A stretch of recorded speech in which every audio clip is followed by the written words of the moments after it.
Bonjour, bonsoir à tout le monde, à tous et à toutes. On est ravis de vous retrouver pour ce nouveau webinaire en live sur la page de Petit Bambou, de se retrouver tous ensemble pour un moment de pratique de méditation, mais aussi pour parler de joie au travail avec Anne-Valérie Raucourt. Anne-Valérie a fait plusieurs programmes pour l'application que vous pourrez retrouver sur la partie premium de l'application Petit Bambou. Et je suis ravie de vous laisser avec elle pendant l'heure qui arrive. Moi, je reviendrai à la fin sur le temps des questions-réponses. Mais pour maintenant, je vous laisse avec Anne-Valérie. Belle méditation, beau partage et à tout à l'heure. Merci. Merci beaucoup Marie et merci derrière Marie à Petit Bambou pour cette magnifique initiative qui me donne l'occasion de contribuer à essaimer un petit peu plus et la joie et la méditation dans le monde du travail. Et il y a peut-être du travail en la matière. Alors, quand Marie m'a proposé de faire ce webinaire, ce LinkedIn Live, Marie m'a laissé carte blanche sur le thème et j'ai tout de suite eu l'élan de choisir ce beau thème de la joie au travail. Alors, pas pour jouer la provocation, parce que le thème peut paraître provocateur et on pourra en parler éventuellement, mais parce que j'ai d'abord une conviction qu'il y a de la place, qu'il y a de l'espace pour la joie au travail. Alors, bien sûr, vous le savez toutes et tous, le monde vit de profondes transformations, et notamment le monde du travail.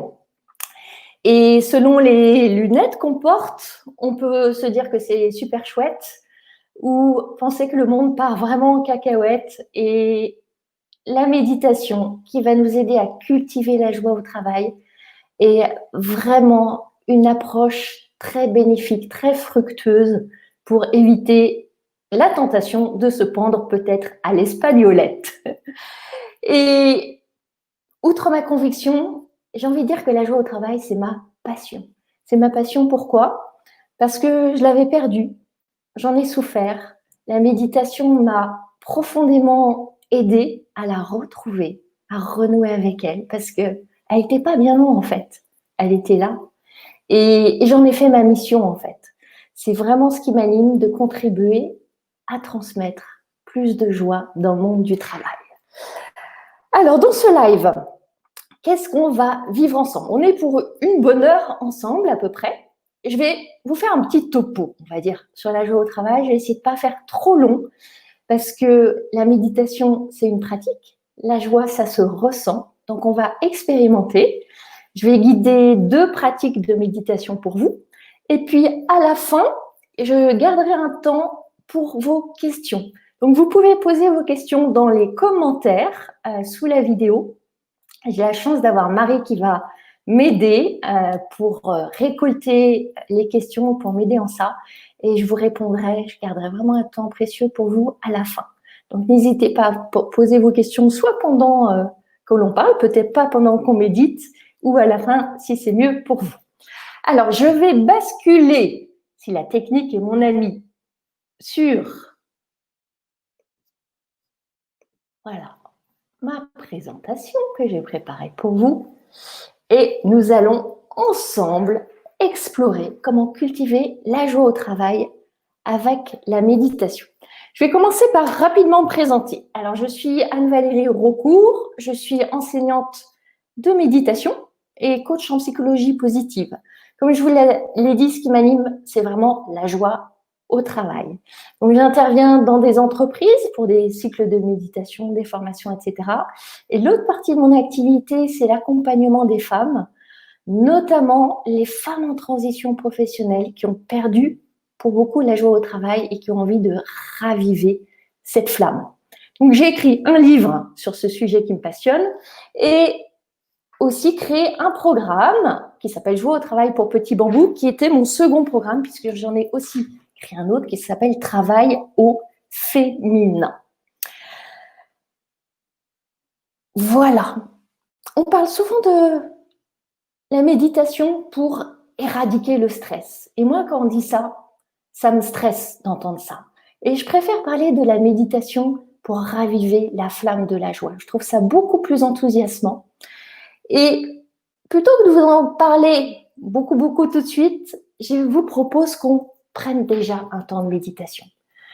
Un temps de méditation parce que vous avez vécu toute une journée. Vous arrivez peut-être là avec déjà un sacré paquet de valises, des valises peut-être lourdes, des valises peut-être encombrantes. Et on va prendre un temps pour méditer ensemble, voir ce qu'on peut faire peut-être avec ces valises. Est-ce qu'il y en a peut-être quelques-unes qu'on peut laisser derrière la porte, s'alléger un petit peu pour aller commencer à goûter à cette expérience de la joie. Alors, je vous propose tout simplement, là où vous êtes au bon endroit, au parfait endroit. Simplement, pour la posture, on va adopter vraiment la simplicité. La simplicité, c'est juste veiller à avoir une posture stable,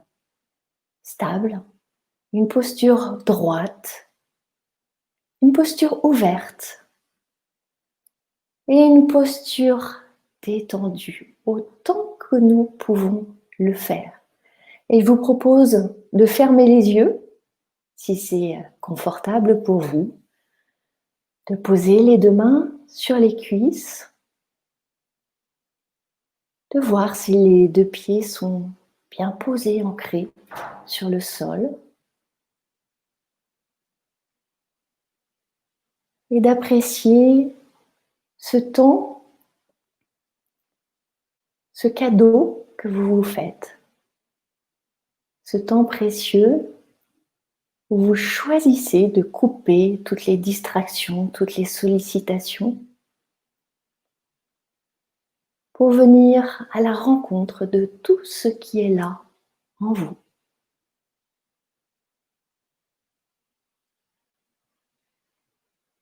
À la rencontre de ce corps ici posé dans l'espace.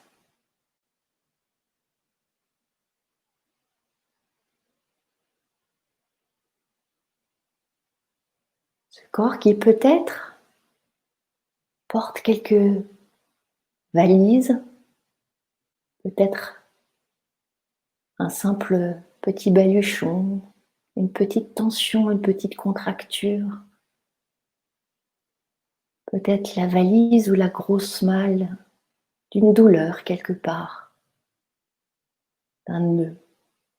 Voyons si nous pouvons doucement relâcher, détendre, sans forcer. Trouvez juste ce qui est approprié là, dans l'instant.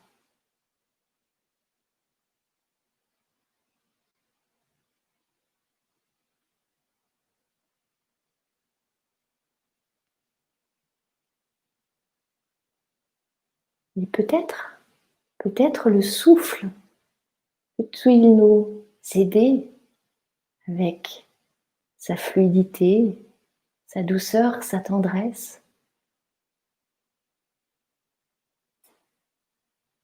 à lâcher ces valises du corps, à s'alléger un petit peu.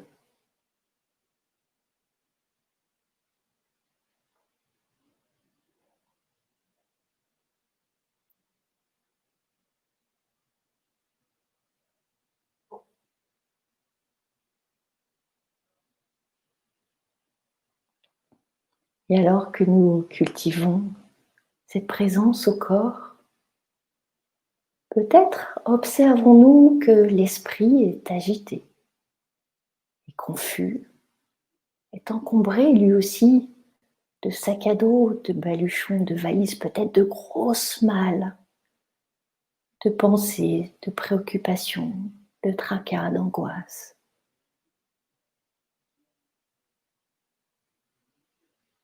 Observons simplement tout ce qui est là, sans juger, en conscience de tout ce que nous portons.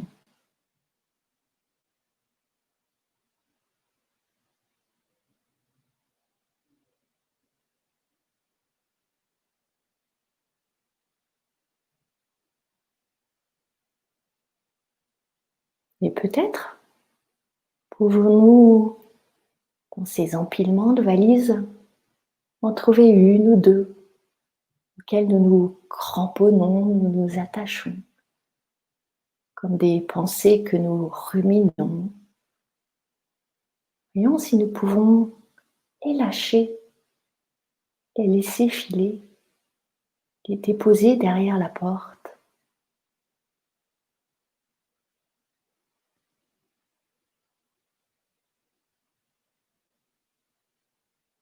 Notons que nous avons le choix de continuer à porter ces valises, de peut-être les déposer, ne serait-ce que pour le temps de cette séance ensemble, juste pour cela.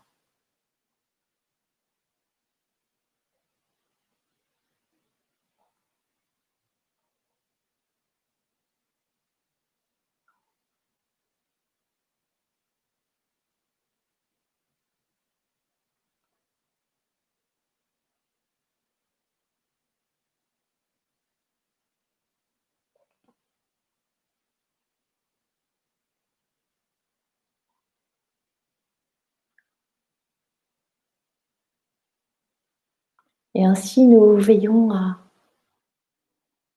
cultiver un peu plus d'espace en nous, un peu plus de clarté en nous.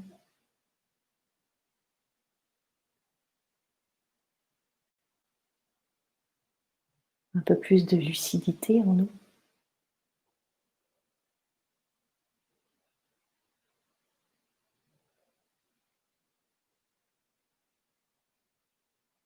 Et alors que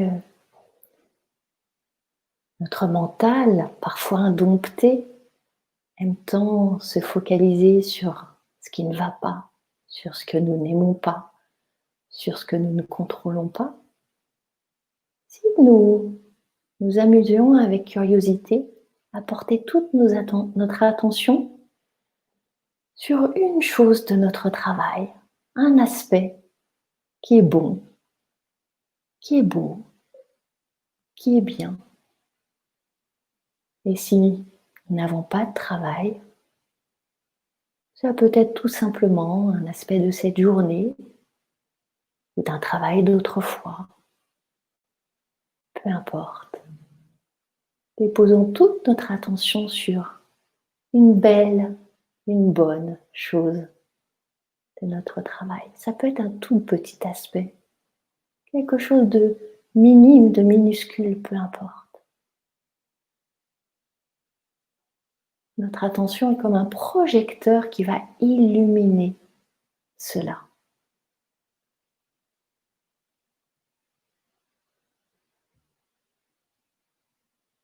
Et observant les ressentis. Comment est-ce que je me sens quand j'oriente toute mon attention intentionnellement vers cet aspect? Comment est-ce là en moi?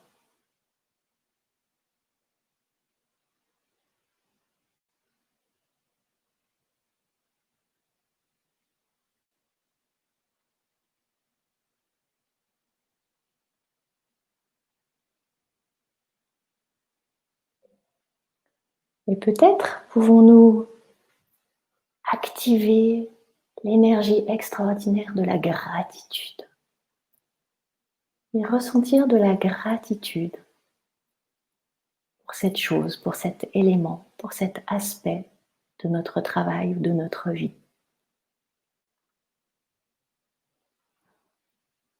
Ça veut dire merci, ça veut dire apprécier, reconnaître, aimer.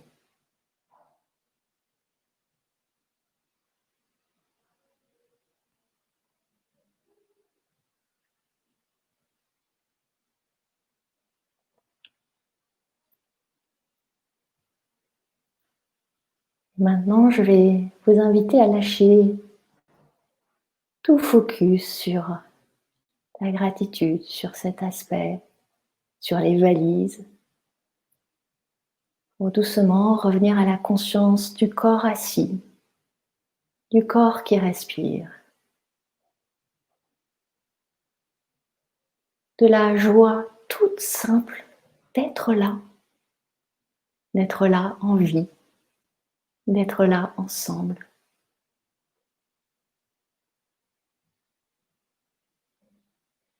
Juste ça.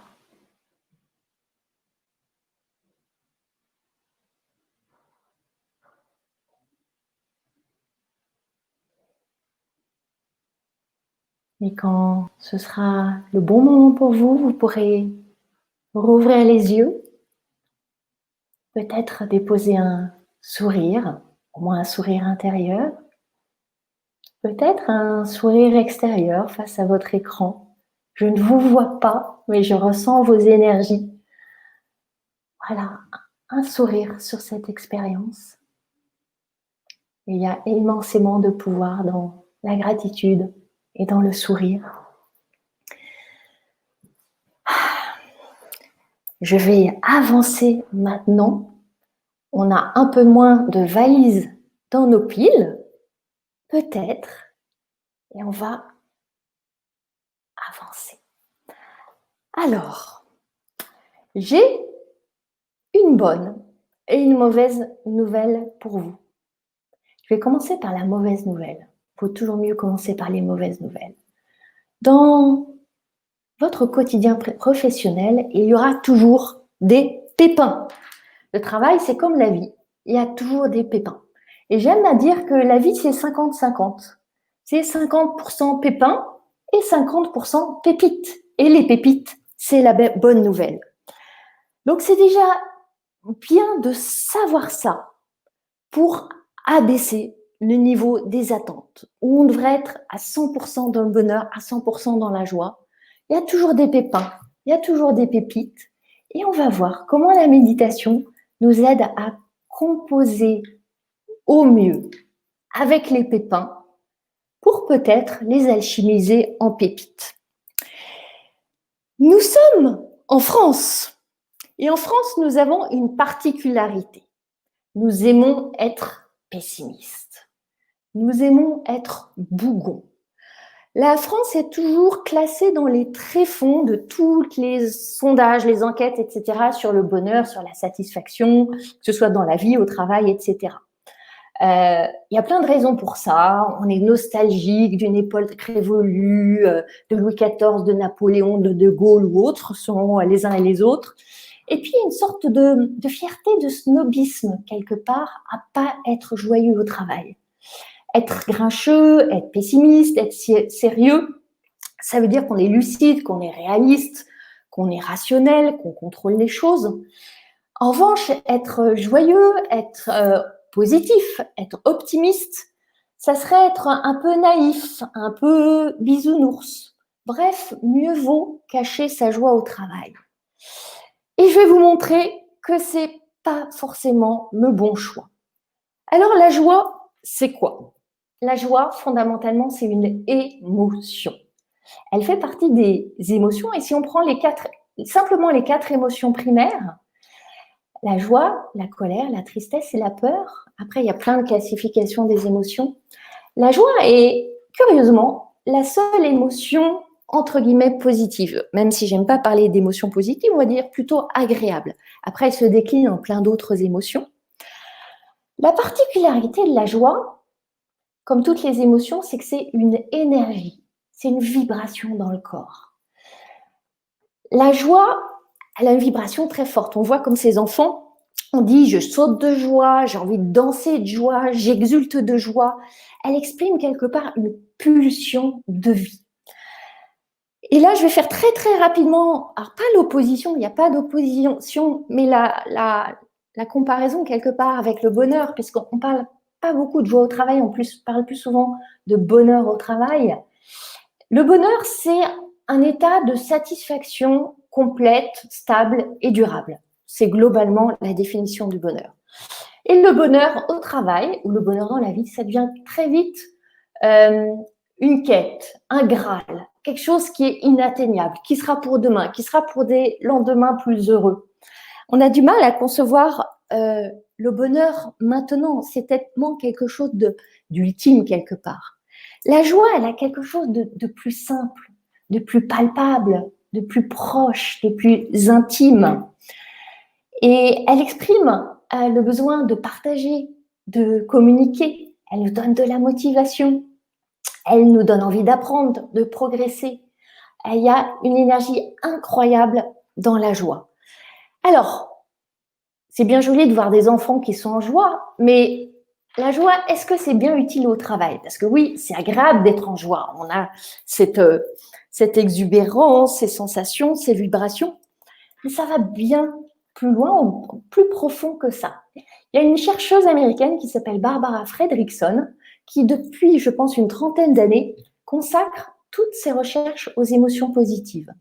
Elle a catégorisé 10 émotions positives ou agréables, dont la joie qui est au cœur. Et elle a élaboré, à la suite de centaines d'études, etc., une théorie qui s'appelle Broaden and Build. La joie, elle a essentiellement 2 impacts sur nous au travail. Le broaden, c'est élargir. Elle nous permet en fait d'élargir notre champ de perception, notre créativité, notre innovation, notre capacité à nous ouvrir aux possibilités, aux relations, à tout ce qui vient à nous. Et on le sent d'ailleurs dans l'émotion de la joie, il y a une forme d'expansion. On est en expansion et on est beaucoup plus créatif, innovant, pionnier, etc. Deuxième pilier de la théorie de Barbara Fredrickson, donc on a broaden et on a build. Build pour construire. La joie, elle nous permet de construire un réservoir de résilience, un réservoir de ressources pour mieux affronter les difficultés futures. Donc, je vais vous le faire très court parce qu'on n'a pas beaucoup de temps. C'est un excellent remède anti-stress, anti-pression, voilà, tout ce qui peut être lourd et pesant pour nous aider à lâcher ces valises dont on a commencé à s'alléger, peut-être avec la première méditation. La joie, plus on ressent de la joie, plus on remplit ce réservoir et plus on est apte à traverser les épreuves avec plus de facilité, de force et de puissance. Donc ça, c'est pour les bienfaits individuels. Et la joie, elle a aussi des bienfaits collectifs, dans le collectif du travail, de l'entreprise ou quelle que soit la structure dans laquelle on travaille. La joie, et vous le savez bien, elle a un potentiel de résonance. Ça, c'est lié notamment à l'effet des fameux neurones miroirs. Ce sont des neurones qu'on a et qui s'activent en fait quand on voit quelqu'un d'autre ressentir quelque chose, émettre quelque chose. Ça active en nous, en fait, la même zone, la même émotion, le même ressenti que chez l'autre personne. On fonctionne ainsi en miroir. Alors, ça peut être juste un léger sourire chez une personne en face de nous qui va commencer à être un catalyseur de cette émotion de joie en nous. Et évidemment, ça marche dans les 2 sens. Ça marche pour une personne qui va être triste, va facilement catalyser un premier sentiment de tristesse chez nous et ça marche pour la joie.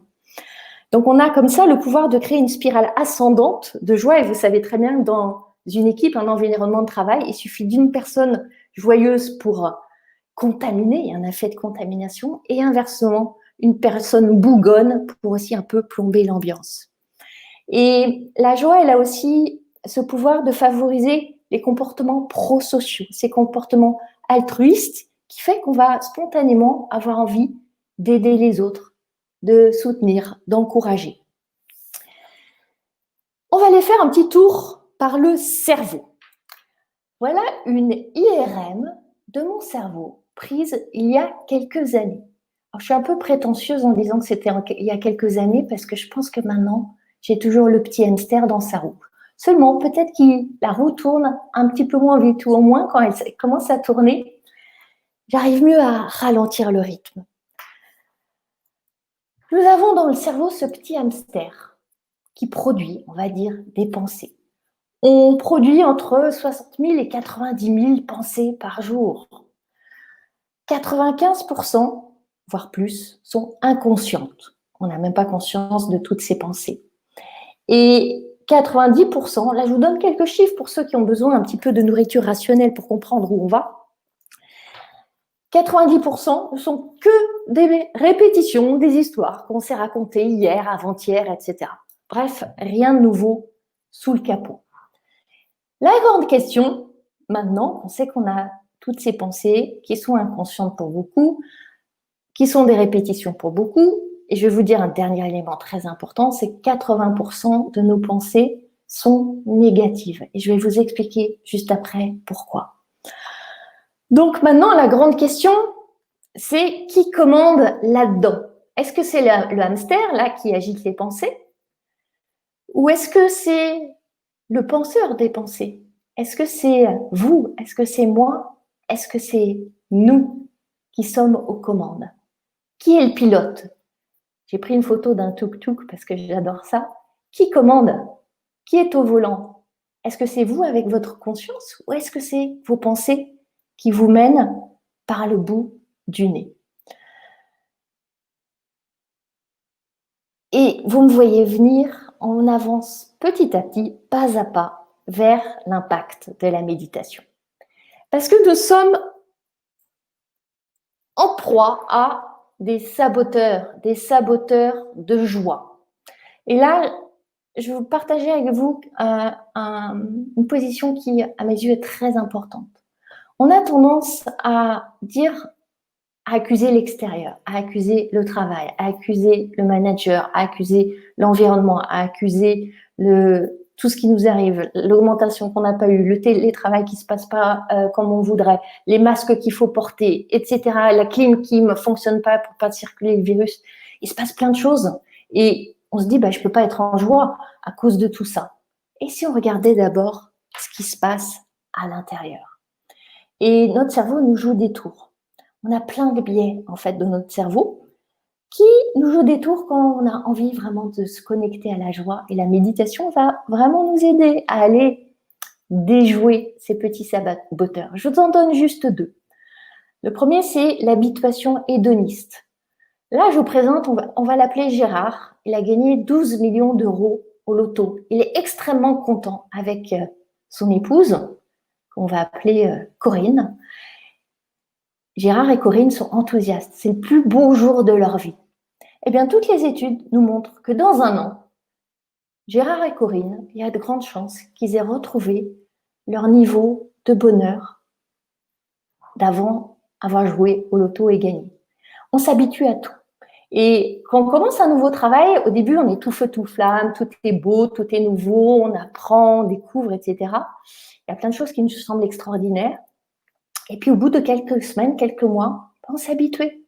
C'est l'habituation hédoniste.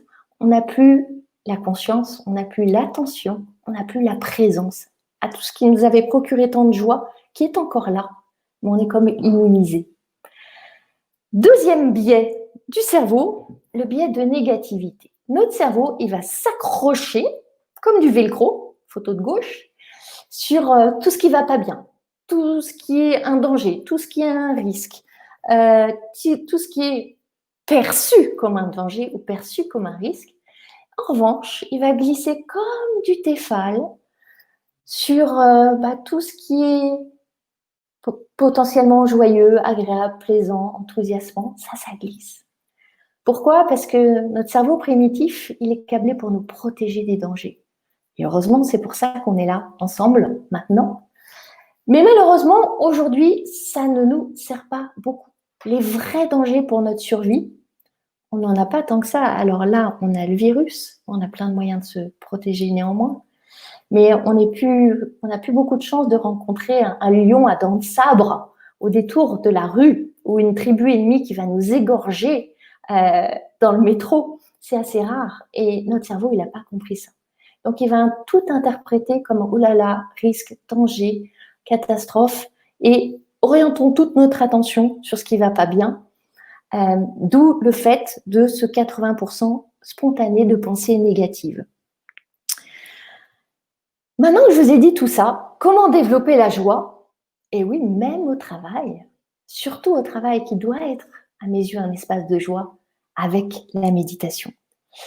D'abord, qu'est-ce que c'est que la méditation? Je ne sais pas si vous êtes des novices ou des méditants expérimentés.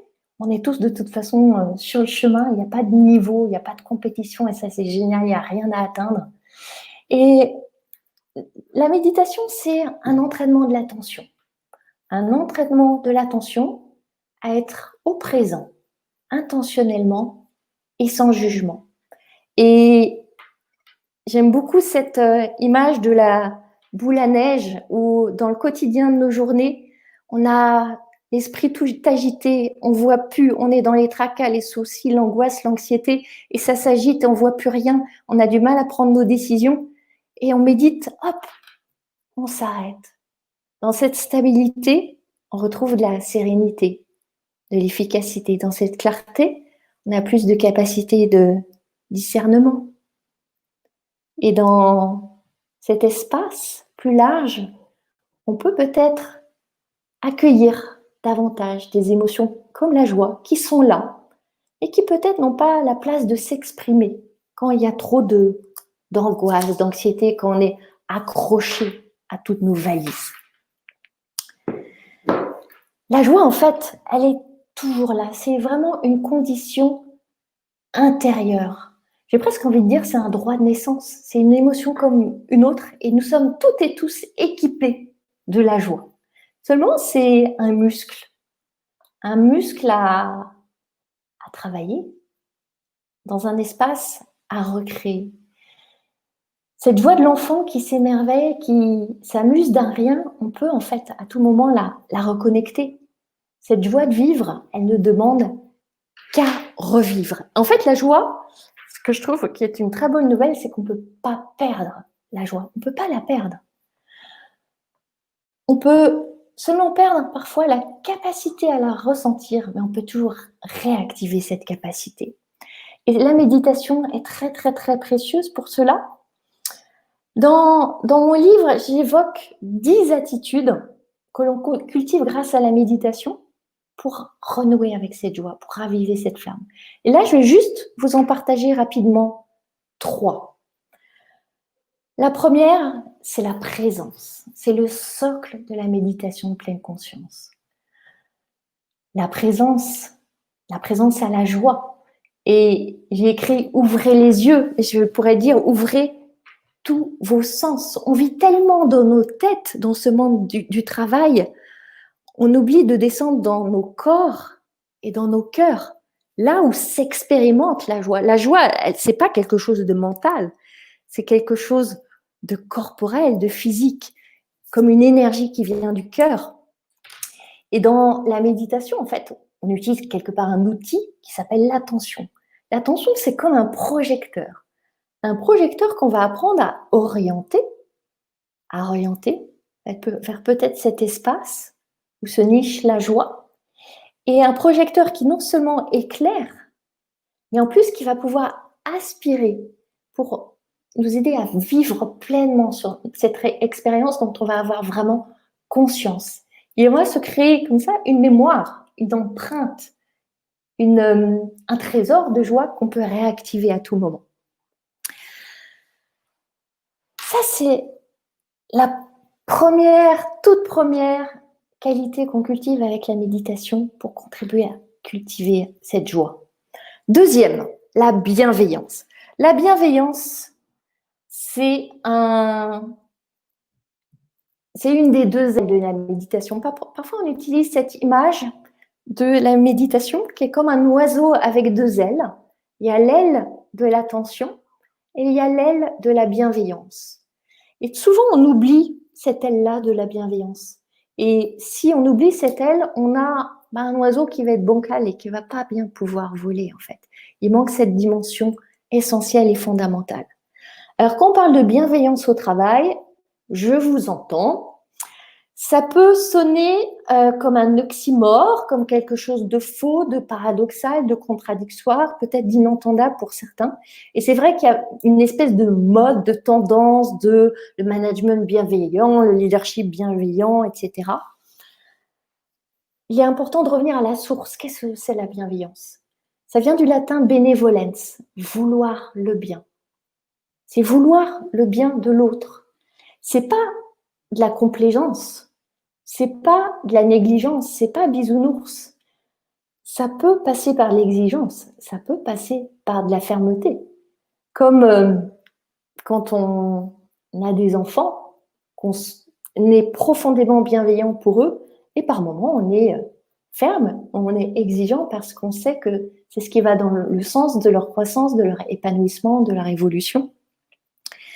Donc c'est vraiment une disposition favorable envers l'autre, et plus on diffuse cette énergie de la bienveillance, et chacun en est responsable. C'est pas parce qu'il n'y a pas une atmosphère bienveillante que chacun n'est pas responsable d'être le premier ambassadeur de la bienveillance. Plus on crée un terreau favorable à l'émergence de la joie. Et j'observe qu'il y a une sorte de banalité du bien, comme si c'était juste normal de faire des petits actes de bien. Et non, c'est pas juste normal. C'est ce que j'appelle aussi mettre du cœur à l'ouvrage. Et mettre du cœur à l'ouvrage, ça peut passer par juste un sourire, un café, un petit temps d'échange. C'est aussi ça la bienveillance. Il y a un proverbe africain qui dit que l'arbre qui tombe fait plus de bruit que la forêt qui pousse. Et toujours pareil, on va avoir tendance à voir l'arbre qui tombe, mais pas toute cette forêt qui pousse. Et vous pouvez contribuer à être un des arbres de cette forêt qui pousse. Troisième attitude, ce fameux lâcher-prise. Je préfère parler d'acceptation. Et dans le champ de la méditation pleine conscience, on parle d'acceptation. Pourquoi est-ce que j'ai mis un singe là avec sa banane? Parce que j'aime bien utiliser cette petite histoire de cette tribu indienne qui se régale du festin de manger des singes grillés. Bon, on va passer sur l'image, les images que ça peut évoquer. Donc, ils ont besoin d'attraper des singes. Pour attraper des singes, ils prennent des noix de coco. Ils font un petit trou dans la noix de coco. Ils glissent une banane dedans, parce qu'ils savent que c'est le mets préféré du singe. Et le singe, ils suspendent la noix de coco à une branche d'arbre. Le singe, attiré par la banane, rentre sa petite main dans la noix de coco, attrape la banane, est cramponné à sa proie et est prisonnier. Il ne veut pas lâcher sa prise. Il s'agrippe à sa prise. Il lui suffirait de lâcher pour se libérer. Et combien de fois est-ce qu'on est, vous, moi, nous tous, accrochés, agrippés à nos prises, à nos croyances, à notre désir de contrôle, à ce qu'on voudrait qu'il soit et qui n'est pas. Et tant on dépense tant d'énergie ainsi à des luttes vaines, alors qu'on pourrait orienter cette énergie vers des justes combats. Il ne s'agit pas, lâcher prise, c'est pas tout laisser tomber, tout renoncer à tout et ne plus rien faire. C'est allouer notre énergie vers là où on a vraiment un pouvoir d'action. Et c'est là où on peut nourrir la joie. Quand on est dans cette attitude de réponse et de responsabilité, pas dans la réaction et la résistance. Là, il n'y a pas d'espace pour la joie. Ça, en allant un petit peu plus loin, ça invite ce que disait Nietzsche, qui dit le contentement. Le contentement, autrement dire la joie, vient du consentement, vient de ce grand oui à la vie. Et c'est ultimement ce à quoi nous invite la méditation, à dire un grand oui à la vie, à l'embrasser pleinement, à danser vraiment avec elle. Et dans cette danse, il y a assurément de la joie. Alors, j'ai beaucoup parlé. J'ai envie qu'on prenne un temps de méditation ensemble, maintenant, pour aller faire ensemble cette expérience de la joie. Et juste après, je serai là pour répondre à toutes vos questions, que ce soit sur la joie, sur la méditation ou tout ce qui vous tient à cœur là maintenant. Alors, je vous propose tout simplement de reprendre notre jolie posture de méditation. On peut imaginer qu'on est stable comme une montagne là posée, une montagne bien droite, une montagne qui est là entre terre et ciel, une montagne puissante.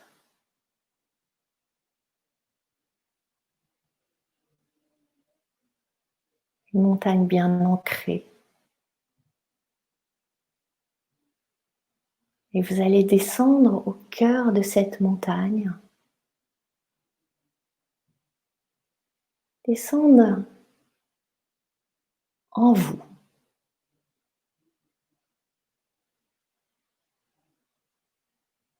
À l'écoute de cette expérience qui est là en vous maintenant.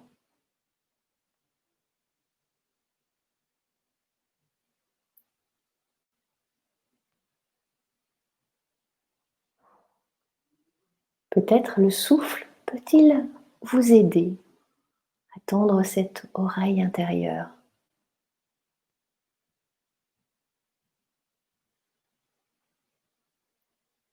Et vous pouvez simplement suivre son mouvement.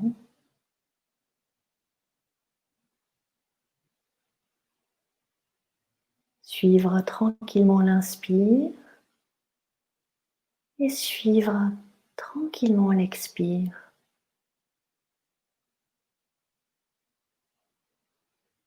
Ressentant peut-être une expansion à l'inspire et un relâchement à l'expire.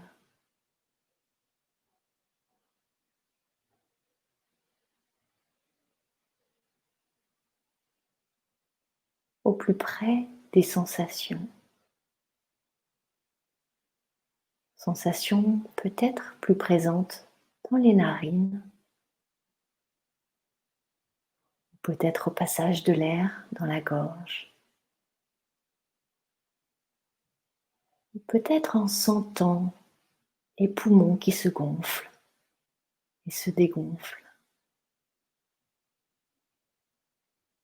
Ou peut-être est-ce le mouvement de l'abdomen qui est plus sensible. Ceci simplement pour vous aider à vous ancrer, à vous déposer ici, maintenant, en douceur.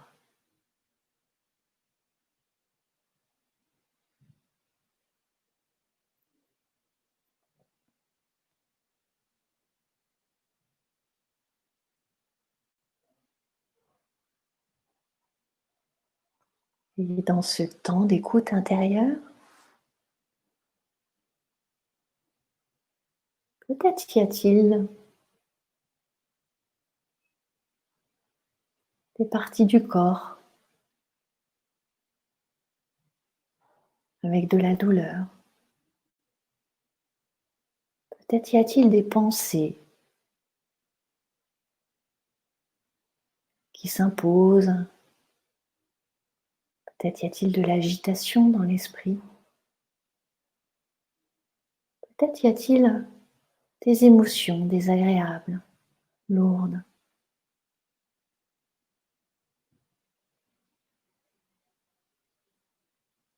Voyons si nous pouvons dire du mieux que nous pouvons oui, oui à tout ce qui est là.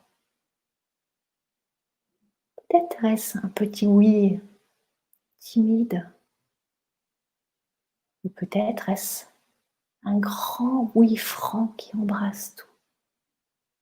Voyez si vous pouvez simplement dire le oui qui est juste pour vous.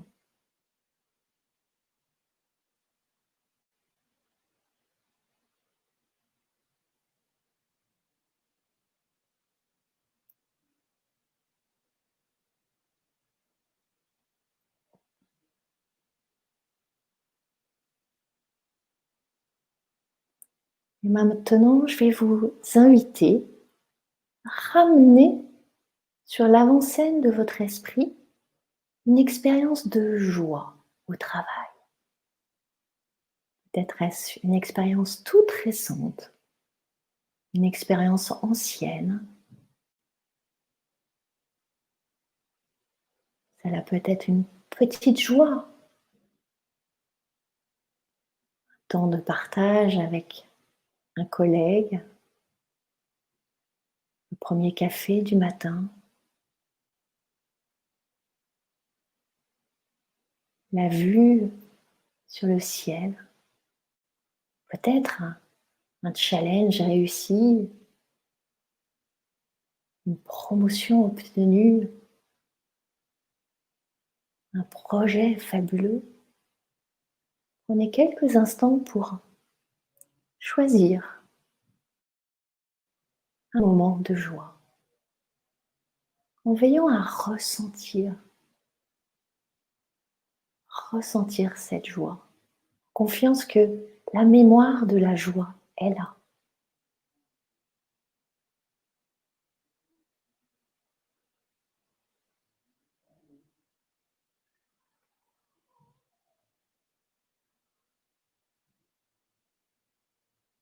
Comment est cette expérience de la joie? Où est-elle dans le corps? Est-elle diffuse ou localisée dans une région du corps en particulier?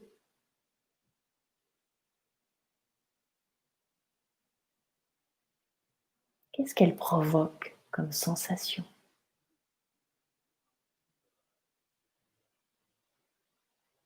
Est-ce qu'elle a une température, une couleur, une forme? Est-elle mouvante?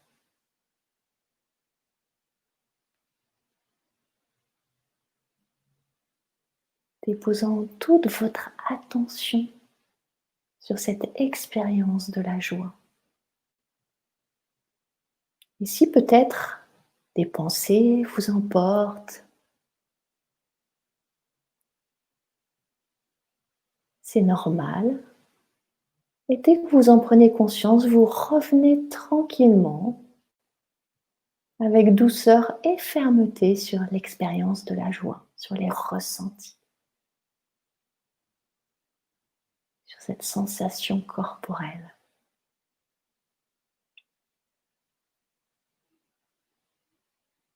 Et maintenant, je vais vous proposer d'imaginer que vous avez comme un bouton de volume et vous allez augmenter le volume de la joie, amplifier les ressentis.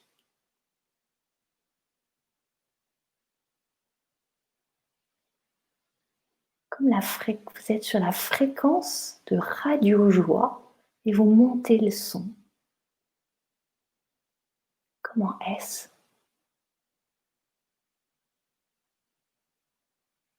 Qu'est-ce qui vit là en vous?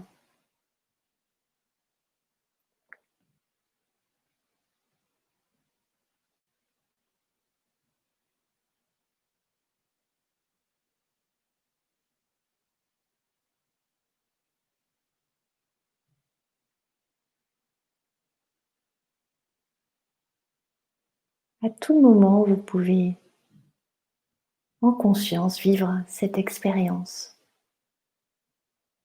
de connexion à la joie, d'activation de sa fréquence.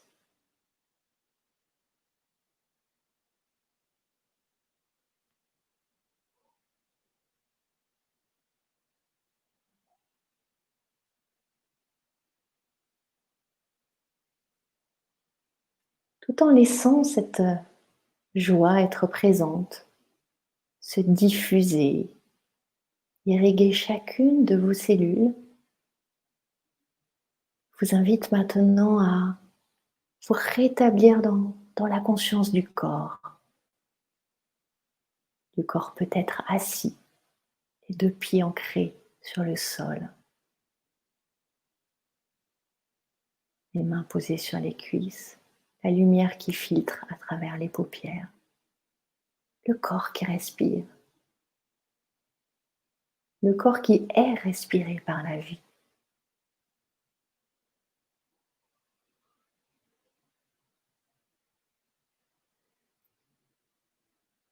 Et alors que nous allons terminer cette méditation,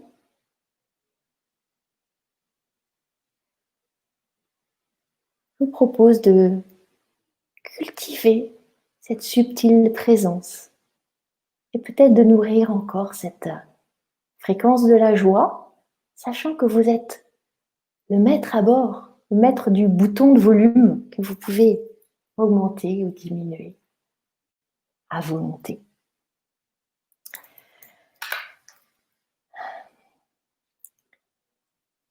Alors, on va terminer bientôt cette petite présentation. Le temps des questions va bientôt arriver. Ce que je voulais vous dire, c'est que oui, choisir la joie, et je pose à escient le verbe choisir, c'est un choix à contre-courant, c'est un choix courageux.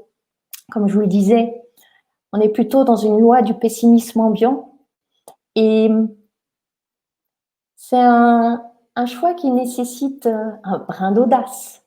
Mais plus nous serons nombreuses et nombreux à aller à contre-courant comme cette femme-là en rose, plus nous allons créer le courant majeur en fait, un courant de joie, d'espérance. C'est un choix responsable, ça implique de ne plus se sentir victime, de se sentir responsable, co-responsable avec son travail. Et dans co-responsable, il y a responsable. Donc mon invitation, c'est vraiment qu'on soit toutes et tous des ambassadeurs, des essaimeurs de joie au travail. Alors, je vais arrêter le partage. Nous allons retrouver Marie. Je suis là. Merci beaucoup Anne-Valérie, c'était super. J'ai suivi les méditations comme tout le monde, je pense. Je me sens bien. Merci Marie, je suis ravie. C'était top. N'hésitez pas maintenant, pour ceux qui sont là avec nous, de poser des questions à Anne-Valérie sur effectivement la pratique de la méditation, sur la joie au travail, si vous avez des questions sur ce qu'elle a dit, des questions complémentaires au sujet qu'elle a abordé. Pour le moment, j'en ai pas. J'ai beaucoup de remerciements, des personnes qui témoignent de leur pratique également, qui permet une meilleure concentration. Moi, j'avais une question. Ça m'a interpellée quand tu as parlé des 3 piliers parmi les 10 de ton livre. J'ai trouvé ça super intéressant. Est-ce que tu peux nous en donner, peut-être 1 ou 2 en plus à l'oral, nous expliquer, développer peut-être un autre pilier, parce qu'on va pas avoir le temps pour beaucoup, mais Alors, un pilier essentiel, celui qui me vient tout de suite là quand on parle, c'est l'intention. C'est l'intention. On a tellement l'habitude en fait d'être ballotté par la vie, d'être ballotté par les événements. Et comme on l'a vu, notre cerveau, quand on est ballotté, il va aller naturellement vers le stress, vers l'angoisse, vers l'anxiété, vers le négatif, vers ce qu'il n'y a pas. Et dès qu'on pose l'intention, et on peut poser une intention de joie, tout de suite, on appelle une énergie en fait. J'aime bien dire que poser l'intention, c'est déjà 50% du travail de ce qu'on veut expérimenter, vivre, faire, avoir. Et pour ma part, je médite tous les matins. Et chaque matin, à la fin de la méditation, je pose une intention. Ou avant un rendez-vous important, un challenge, etc. Avant ce live, j'ai posé une intention. Et le matin, je pose une intention. Et l'intention, ça peut être la joie, ça peut être tout à fait autre chose aussi. Mais déjà, poser l'intention, c'est orienter notre énergie pour être réceptif, davantage réceptif à toutes ces occasions de joie, en fait, qui sont là, mais qu'on ne voit pas, parce qu'on est avec nos œillères, là, enfoncées dans le sillon de nos habitudes. Et l'intention, elle va commencer à nous aider à réouvrir, en fait, ouvrir le champ de nos œillères. Super, merci Anne-Valérie pour cette explication. Donc j'ai beaucoup de merci. Merci pour les méditations, merci beaucoup, merci. Je suis zen, merci. Donc n'hésitez pas à poser des questions même qui vous semblent peut-être basiques sur la méditation, sur comment méditer, quand méditer, voilà, sur votre pratique. J'aimerais aussi, au-delà de la joie au travail, peut-être vous aider à vous engager sur ce chemin-là. Et si votre intention n'est pas la joie, ça peut être tout à fait une autre intention. Si c'est la vôtre, elle est bonne et la méditation peut vous aider de toute manière. Donc voilà, sentez-vous vraiment voilà, à l'aise, accueilli avec toutes vos questions. On peut sortir du champ de la joie. Oui, c'est parfait. Il y a un utilisateur LinkedIn, dont je n'ai pas le nom, qui dit « L'intention me fait penser à une projection mentale ». Alors, j'ai envie de dire que peut-être la projection mentale, pour moi, ça serait une partie de l'intention. Dans l'intention, il y a une partie mentale, parce qu'on choisit avec notre cerveau ce qu'on désire, en fait, ce vers quoi on veut s'orienter, mais c'est plus que ça. Il y a cette dimension mentale, et ça commence par ça, hein, on est des êtres pensants. Et en plus, il y a une dimension du cœur, en fait. Pour moi, dans l'intention, il y a vraiment une dimension du cœur, parce qu'on va se relier à ce qui est vraiment important pour nous, à ce qui va être proche de nos valeurs, ce qui va faire qu'on est aligné. Et ainsi, on donne une énergie. Et l'énergie, elle ne va pas venir du mental, de la projection mentale, l'énergie, elle va venir du cœur. Donc, je pense que la projection mentale, c'est un des deux piliers de la dimension de l'intention. Alors, j'ai un autre commentaire de Christophe qui dit « Le bonheur au travail me saoule, mais la joie au travail me convient bien mieux. » C'est intéressant parce que ça souligne la notion de bonheur et de joie. Est-ce que toi, tu y vois vraiment une grande différence? Est-ce qu'il y a, voilà, comment tu développerais un peu cette opposition que Christophe fait dans son commentaire? Alors, je rejoins tout à fait Christophe, et c'est ce qui m'a motivée pour écrire mon livre. Le sujet du bonheur au travail me rendait un petit peu mal à l'aise, parce que le bonheur est pour moi un concept. C'est presque un concept philosophique. Alors, il y a plein de définitions, et comme je l'évoquais tout à l'heure, plus au début, c'est un état de satisfaction stable et durable. Quand on a dit ça, moi je trouve ça assez effrayant en fait. C'est une quête, c'est un graal inatteignable, le bonheur.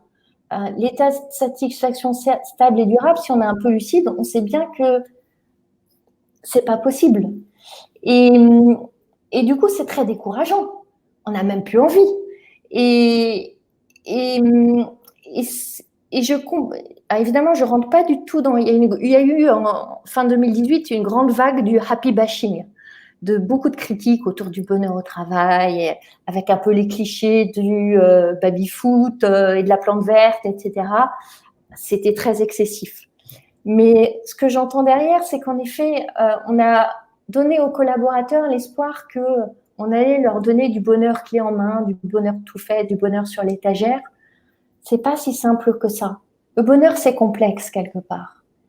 Et la joie, elle est simple, elle est accessible, elle est tangible, elle est touchable. Elle n'a pas la prétention d'être là tout le temps, parce qu'elle est fugace, et on le sait bien. Mais quand elle est là, qu'est-ce que c'est bon? Et comme je vous le disais, en plus, ça a des bénéfices à long terme. Et je préfère en fait plein de petites joies dans mon quotidien, avec des espaces pour autre chose aussi, que l'attente d'un espèce de bonheur parfait qui risque de me voir passer à côté de ma vie en passant à côté en fait du bonheur et de la vie. Alors que la joie, on peut très facilement pas la provoquer, l'invoquer ou l'inviter plutôt. Ouais, l'inviter, c'est bien. L'inviter. Merci Anne-Valérie pour ce super point de vue que tu as effectivement de cette différence bonheur-joie. On a on a deux autres questions qui sont intéressantes. La première, quelles sont les explications de la méditation en sciences cognitives?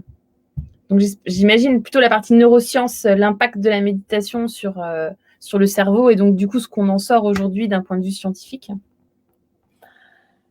Alors, c'est une vaste question, très vaste question, parce qu'on a maintenant un corpus d'études scientifiques avec des milliers d'études, et c'est une chance inouïe, et ça a amplement contribué à l'essor de la méditation, notamment dans les entreprises, où on avait besoin de rassurer les esprits cartésiens sur le fait que c'est pas juste une pratique spirituelle ou ésotérique.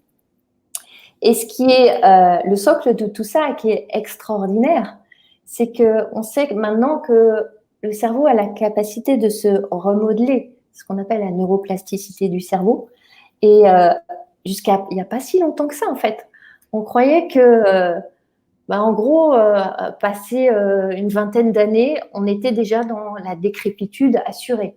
Et qu'à mon âge, on était littéralement foutu avec des centaines de milliers de neurones qui grillaient chaque jour et qu'on ne pouvait rien y faire. Et maintenant, on sait qu'on peut refabriquer des connexions neuronales, on peut ralentir le vieillissement, on peut, selon certaines perceptions, rajeunir certaines choses, on peut intentionnellement activer des aires du cerveau qui vont, par exemple, être plus favorables aux émotions positives. On peut ralentir l'activation de zones du cerveau qui sont plus sensibles justement au stress, etc., pour être moins en mode réactif et davantage choisir nos réponses.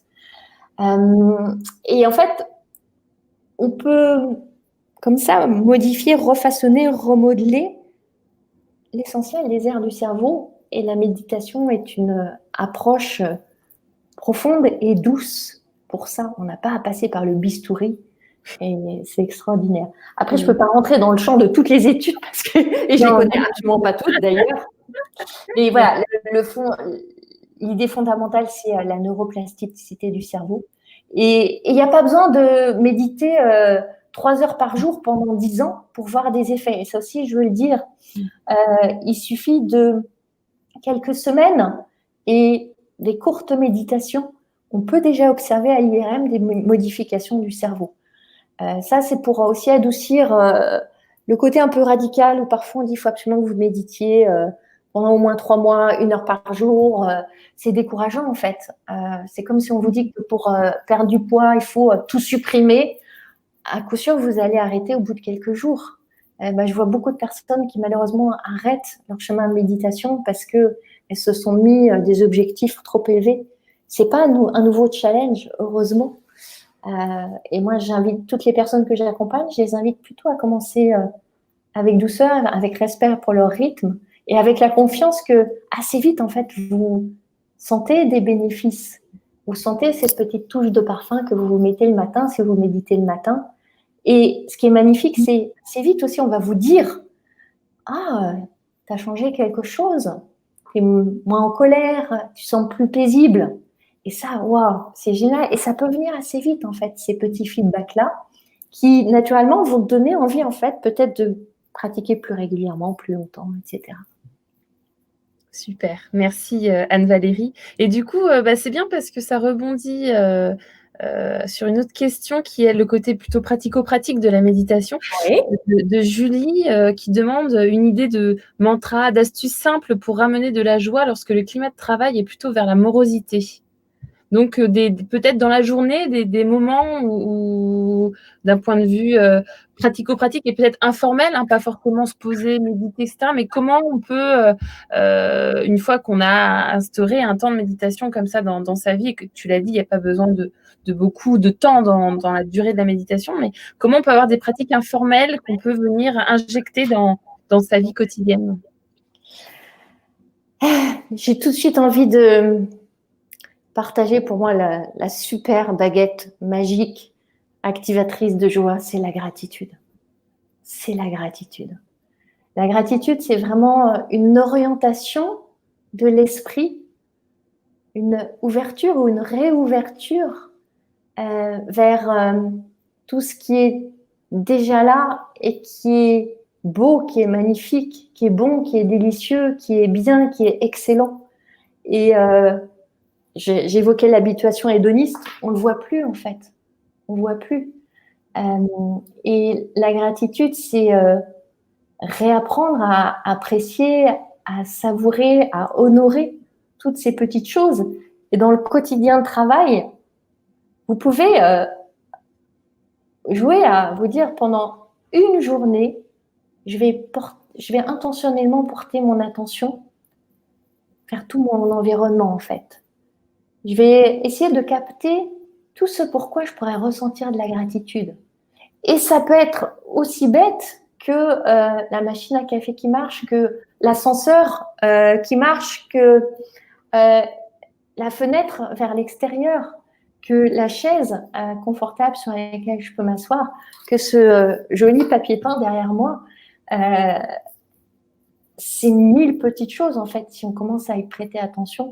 Et dès qu'on s'ouvre, en fait, à la gratitude, la joie, elle n'est pas bien loin, en fait. Elle est juste là derrière. Super, merci Anne-Valérie. Et c'est vrai que ton papier peint est très beau, j'aime beaucoup. Ça plaît peut-être pas à tout le monde, mais moi je le trouve très joyeux en fait. Tout à fait.